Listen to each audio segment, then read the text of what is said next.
జగనన్న కాలనీలో ఇళ్ల నిర్మాణానికి నిల్వ చేసిన 1600 టన్నుల ఇసుకను వైసీపీ నాయకులు దోచేశారు. ఇందుకు కొసిగి పోలీస్ స్టేషన్లో పనిచేస్తున్న ఇద్దరు కానిస్టేబుల్ సహకరించినట్లు విమర్శలు వినిపిస్తున్నాయి.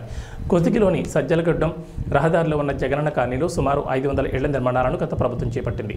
ఇందుకోసం 1600 టన్నుల ఇసుకను హౌసింగ్ అధికారులు నిల్వ ఉంచారు. అయితే స్థానిక వైసీపీ నాయకులు ఇద్దరు కానిస్టేబుల్ సహకారంతో 8 ట్రాక్టర్లతో ఇసుకను అక్రమంగా తరలించి అమ్ముకొని లక్షల్లో సంపాదించారనే విమర్శలు వెలువెత్తున్నాయి.